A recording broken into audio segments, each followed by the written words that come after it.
Hoje é dia 6 de dezembro de 2020, domingo, são 15 horas e 22 minutos. Nós estamos no culto cristão no lar e eu vou aproveitar essa oportunidade da presença dos amigos espirituais para ler da folha 51 até a folha 61 ou 62. Se trata da leitura parcial de uma obra denominada Perseverança. Perseverança é uma obra que se desdobrou a partir de Dom Pedro II, depois Princesa Isabel, finalzinho da escravidão, mas um período muito conturbado, onde havia todo um trabalho dos latifundiários, dos coronéis, no sentido de manter a escravidão no Brasil. E todo o movimento abolicionista que estimulava, né, os escravos a agirem contra os seus senhores. Então eles tinham várias formas, né, de, vamos chamar assim, de protesto, né, de mostrar que não estavam muito satisfeitos com o que estava acontecendo. E aí ia desde um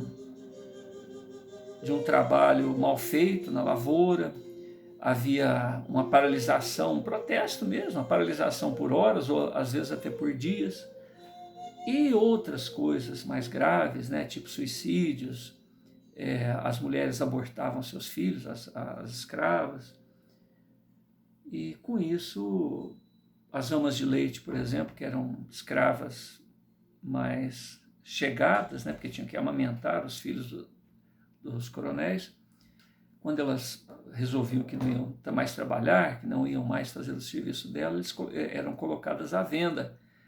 Aparecia lá nos jornais da época. Vende-se uma ama de leite, boa, parideira, não sei o quê, elogiando, depois fala, motivo da venda, isso era padrão. Ela não quer mais trabalhar para os seus senhores, não quer mais, né? Então era uma situação complicada. E num desses levantes, o personagem central, né, o protagonista dessa obra, se chama Giuseppe Restart. É um rapaz de 18 anos com uma mediunidade bastante estranha. Ele sofre ataques epiléticos e depois ele entra num processo de catalepsia, onde ocorre até uma morte aparente. Só que ele está com 18 anos, isso acontece com ele há muito tempo, a família acostumou com isso, principalmente a irmã mais nova, Diná, uma menina de 15 anos. E com o tempo ele vai ganhando, né, a simpatia dos demais familiares, que a princípio queriam que ele morresse, porque era uma vergonha para a família, pela doença, entre aspas. O irmão mais velho chama isso até de feitiçaria, né, o que acontece com ele. Mas com o tempo, durante esse processo de inconsciência, né, física e um desdobramento da consciência a nível espiritual, ele retorna falando coisas estranhas. Ele fala de um passado, de um momento encarnatório anterior dele, onde ele criou os problemas pelos quais ele está respondendo ali junto à própria família. Deixa eu trocar a música, porque...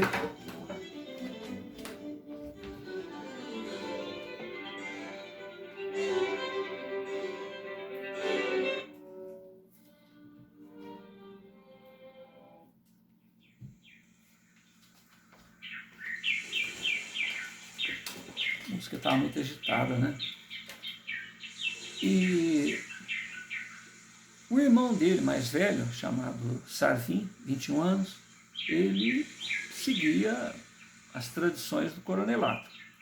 O pai dele era o principal articulador ali junto aos outros coronéis. E o pai morre numa dessas rebeliões dos escravos. Esse Sarvin fica ferido, mas ele se recupera. E depois que tudo isso acontece, ocorre uma represália, né, muito grande. O coronelato vem e trucida os escravos. E isso deixa o Giuseppe muito chateado e cai nesse processo de aparente morte aparente. Então, a partir dessa folha que eu citei aqui, ó, a folha 51, se eu não me engano, 51, tal desdobramento dessa história. Eu já li esse material, já anteriormente, porém com outro foco. E às vezes então a gente retorna algumas páginas para que haja um novo desdobramento no sentido da história, ressaltando alguns lados, alguns ângulos que a gente não havia ressaltado antes. Giuseppe, que já tem o corpo frágil, cai em visível decadência até aparentar morte prematura. Diná, Felina e Crustácea, a irmã, a mãe e a ama de leite deles, né? habituadas às excentricidades mediúnicas do jovem, observam e aguardam os acontecimentos, até que de sua boca surgem alguns murmúrios, ao que Diná aproxima os seus ouvidos.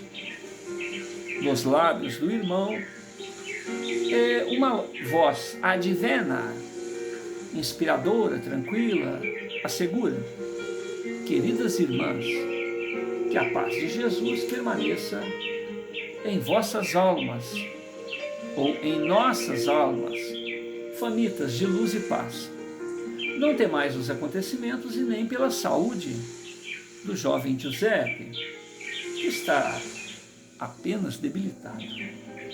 Seu espírito é forte e logo seu corpo se restabelecerá. Procurem Sarvin, o irmão mais velho, complicado lá, que perseguiu os escravos, né? Sarvin deve lembrar ao seu grupo que os revoltosos não são insubordinados, gratuitos ou meros vândalos. A calma e o raciocínio podem resolver de maneira pacífica este embaraço. Trabalhadores e escravos apenas querem se alimentar. Eles não têm ambições maiores que a sobrevivência. Não querem o patrimônio de seus senhores. Eles são movidos pelo desespero, avocado pela fome dos filhos.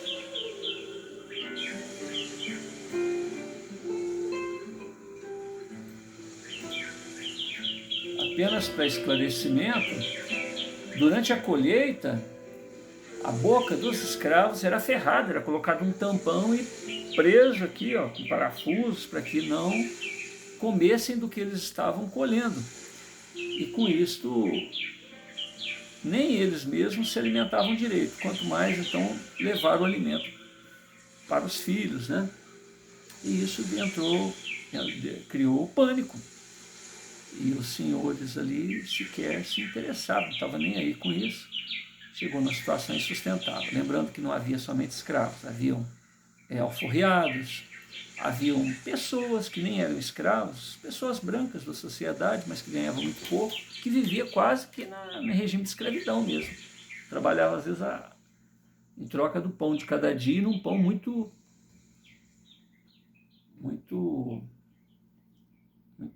fraco, né? E a mensagem continua. A situação atual é decorrente da insensibilidade, da incompreensão, do senhorio a respeito da fome e do desespero. Bastaria se colocarem, né, no lugar dele, a condição de seus subalternos para que divisem a solução do conflito. Que eles, o senhorio, então esse era um recado para o Sarvin passar para os antigos companheiros dele. Se lembrem da maneira com que ocorrem as colheitas, quando aferram mordaças à boca de seus escravos para não comerem do que colhem. Ainda tem que cumprir objetivos quantitativos, ou seja, tem que cumprir metas. e dar bons resultados sem que as energias físicas necessárias estejam em seus corpos, sendo punidos pela redução das colheitas. Natural que se insurja contra esta incoerência e desmando. Após estas palavras, o ser espiritual faz algumas observações jurídicas quanto aos deveres do Senhor para com o seu escravo. Então, o ser espiritual que está falando pela boca de José, naquele estado de quase morte, né? Ele fala da desnutrição do escravo, dos filhos dos escravos, que levavam ao desespero. E um outro aspecto interessante, que é um documentário que eu vi recentemente, falando sobre os escravos na mineração. Porque aqui a gente está falando dos escravos na colheita, mas os escravos na mineração. Os escravos que trabalhavam na mineração, procurando ouro, por exemplo, eles tinham lá na parede, em determinado ponto lá do buraco lá da mina, né? Cada escravo tinha lá o seu buraquinho, que se chamava de cumbuca, né? Se eu não me engano, cumbuca, colocava lá. Então eles iam recolhendo pequenas pepitas de ouro e guardando na cumbuca ali, né? E dependendo da quantia de ouro que eles conseguissem ou não, ou seja, procurar ouro é sorte, né? Você vai cavar, mas vamos supor que lá na cumbuca não tenha a quantidade de ouro, vamos dizer, uma mãozinha de ouro, uma palma de mão de ouro, né? O escravo ficava até sem alimento.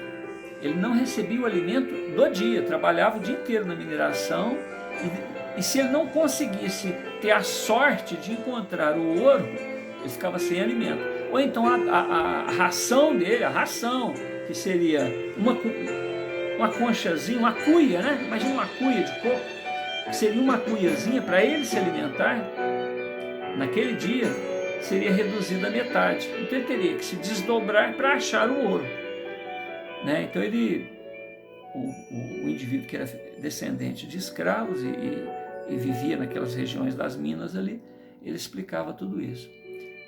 Ele dá essa explicação em função de uma determinada expressão. Quando você não conseguiu atingir a meta, né? Então ele tem uma expressão característica utilizada pelos negros. Vou ver se eu consigo localizar isso aí, depois eu falo. Então, o escravo, muitas das vezes, não recebia a ração dele, dependendo da produção. E aqui, no caso da colheita, o indivíduo estava colhendo maçã, pera, sei lá, qualquer coisa que fosse, estava com fome, não podia se alimentar para atender às necessidades fisiológicas e ainda tinha que cumprir metas. Dona Felina, latifundiária, a mãe de José, esposa do falecido Manuel Mansol, mãe também do primogênito Sarvim e da filha caçula Diná, responsável pelos negócios da família desde a morte do senhor Manuel Mansol, se compromete a seguir aquelas sábias orientações que veio da boca do filho dela, José. Ele diz que vai se empenhar em difundir estas informações que são valiosas. Quanto ao recado ao seu primogênito, e lá avisar tudo isso para os ex-companheiros dele lá da elite, do coronelato, ela afirma que vai repassar o recado para o Sarvim. Se ele vai conseguir passar o recado ou não, é outra história.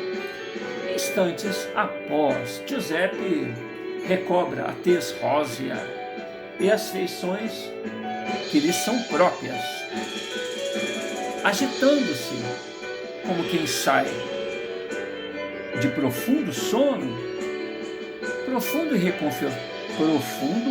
reconfortante sono.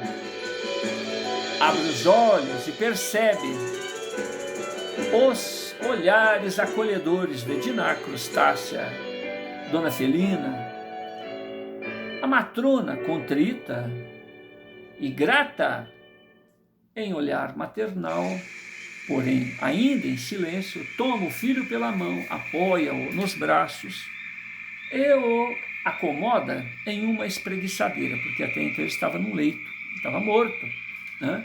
Então tirou ele do leito e colocou ele numa espreguiçadeira. e o questiona a respeito de sua saúde. Como você está, meu filho, né?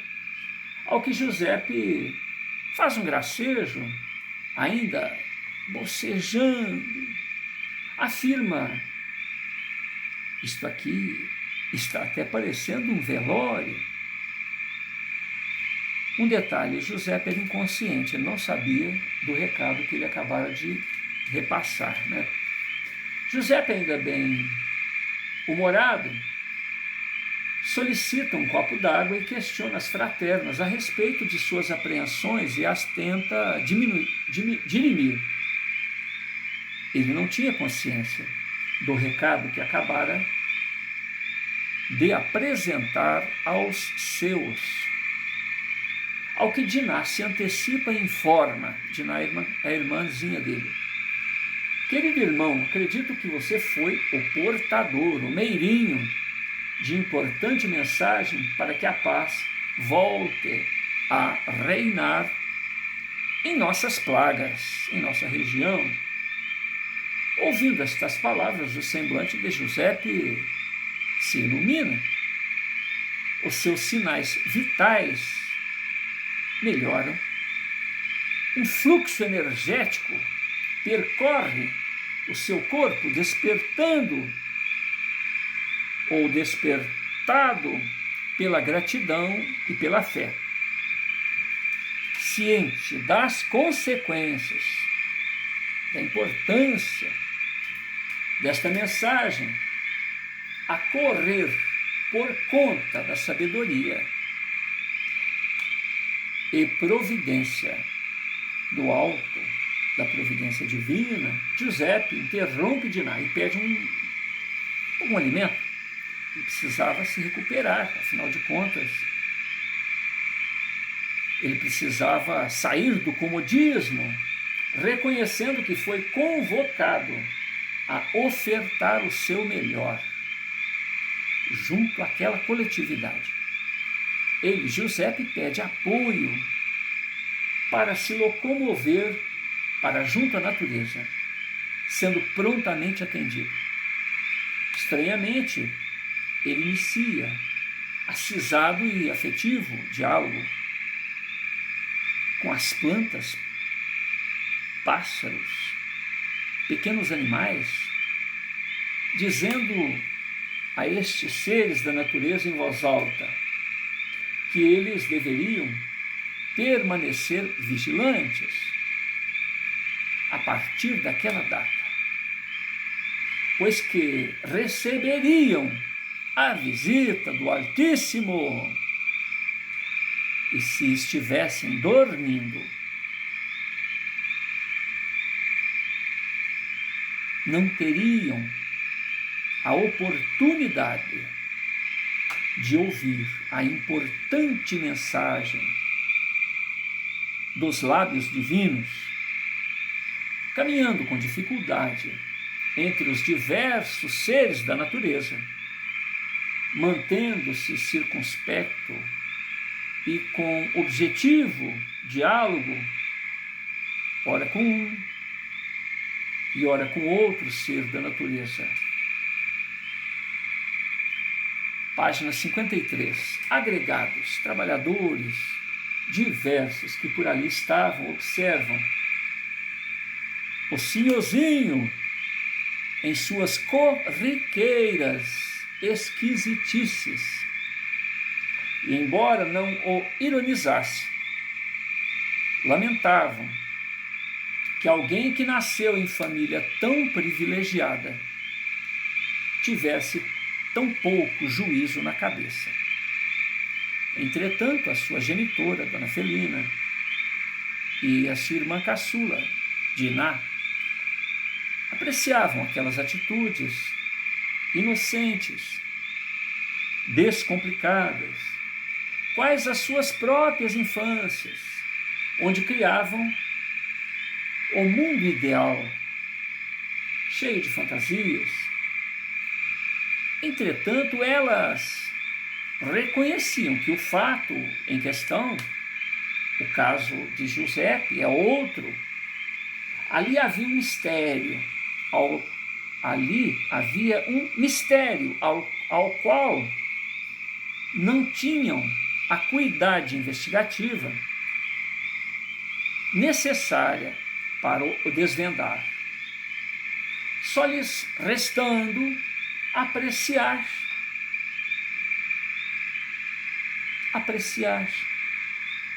e se comover. Acima de tudo, estavam gratas por saber que Giuseppe estava recuperado ou recuperando e conectado ao seu habitat. Giuseppe busca se aproximar do primogênito, seu irmão Sarvin, e tenta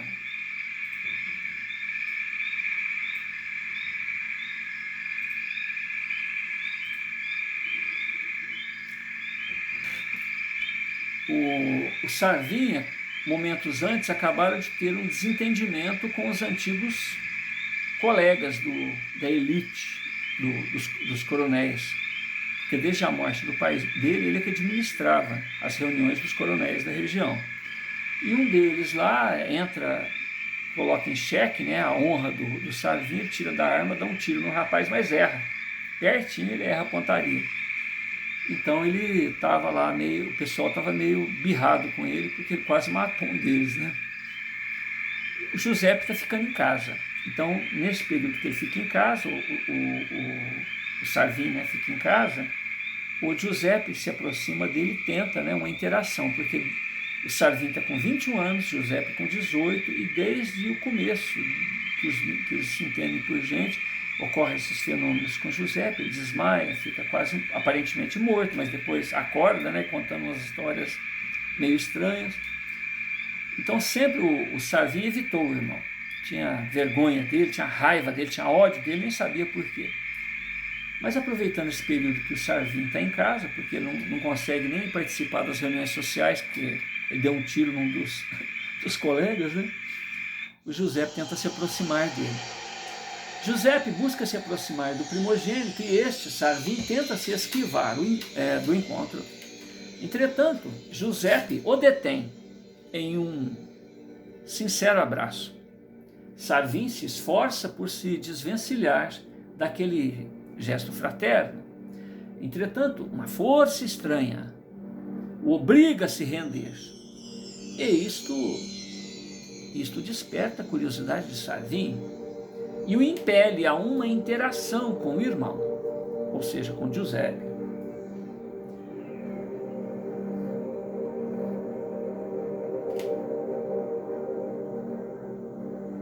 Diante desta rendição de Sarvin a chegada, né, que o Giuseppe deu nele, Giuseppe ilumina o seu rosto num largo sorriso e improvisa um diálogo.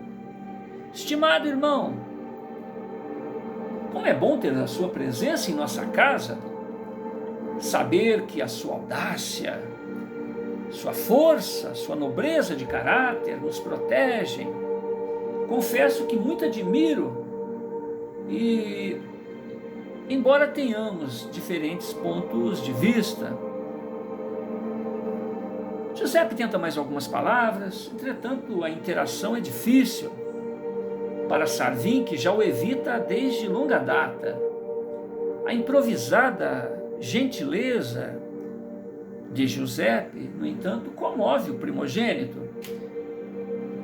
Mas ele busca se afastar no que é respeitado por Giuseppe, que contabiliza aquela dificuldade superada e percebe que está próximo de conquistar o primogênito, a simpatia do primogênito. Então ele, Giuseppe, se ajoelha e agradece a Deus pela infinita clemência que permite a cada um se reconciliar com os próprios equívocos. Uma explicação. Giuseppe, num desses momentos anteriores, ele se vê num outro momento encarnatório. Agora ele tem um rapazinho frágil, 18 anos. mas ele se lembra de um momento em que ele era sexagenário, um cidadão romano, daqueles que andavam com as túnicas, né, e faziam leis e discursavam tal. E num desses momentos em que ele discursa a favor de uma tese jurídica, ele prejudica um grupo de pessoas que depois ele reconhece como sendo a família atual dele. Todo mundo odeia ele, o pai, a mãe, o irmão principalmente, a irmã mais nova. Ela, numa dessas cenas que ele está olhando lá no passado, ele vê a irmã mais nova ajoelhando aos pés dele, pedindo para ele mudar, que estava prejudicando, né? E ele não está nem aí. Ele chama a guarda ali daquele fórum, vamos dizer assim, e eles são colocados para fora, chicotados, são presos. Enfim, tem mais punições do que o prejuízo que eles já tiveram até então. E essa lembrança está lá no inconsciente de Sarvinho, do seu pai, da sua mãe, e provavelmente de um grupo maior ainda de pessoas.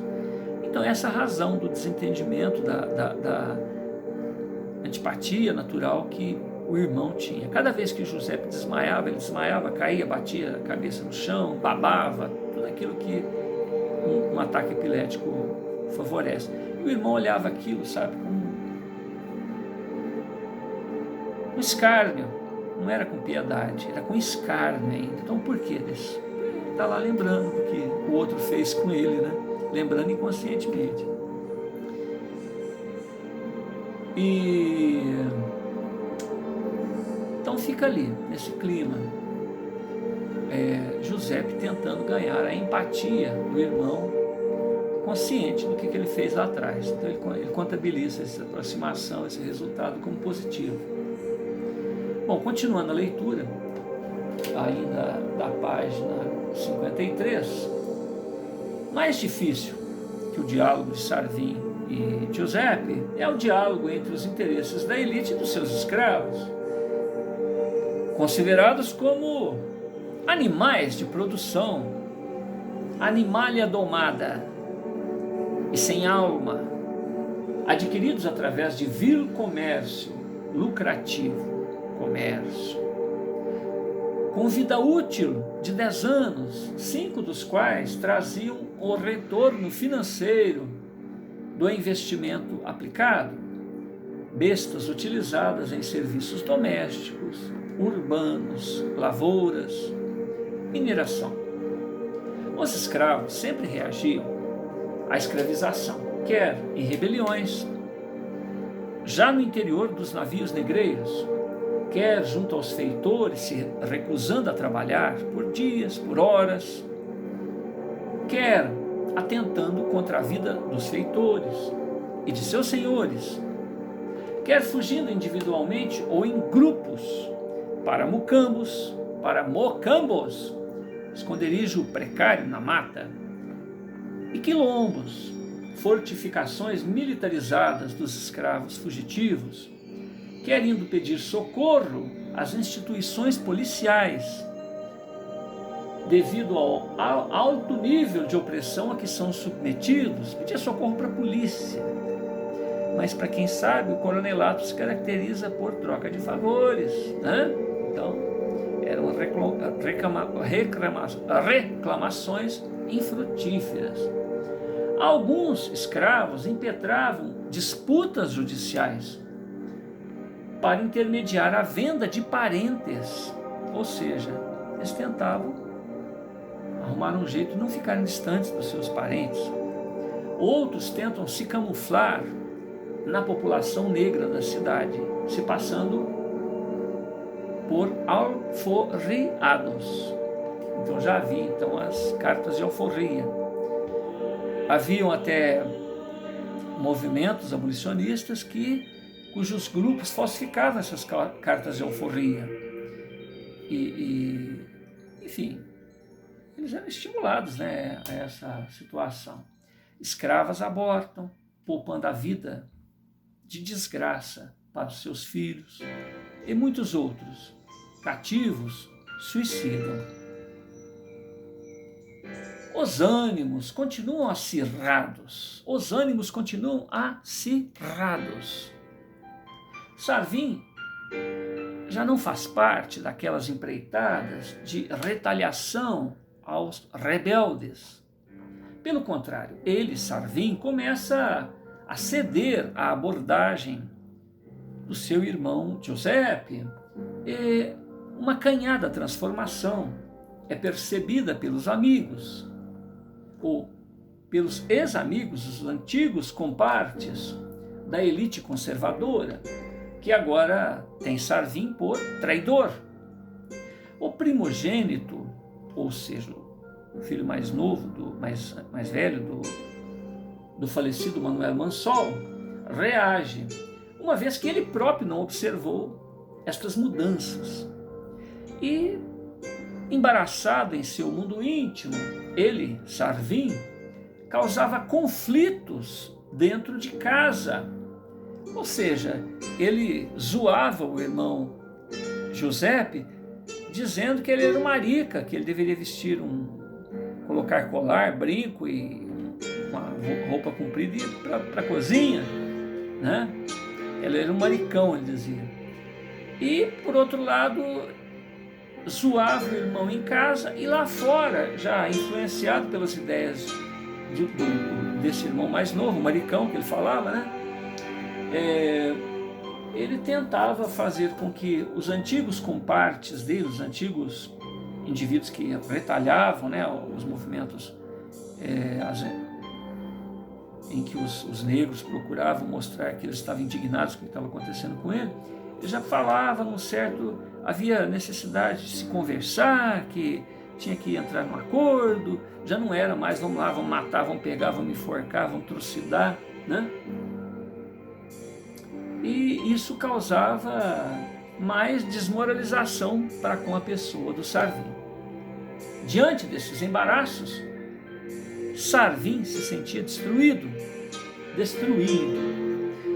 Mas Giuseppe, o irmão, observa de perto e sentia grande orgulho pelo primogênito, que começa a desconstruir antigos hábitos, antigos propósitos, para ceder lugar a uma visão renovada e abençoada dos dias atuais.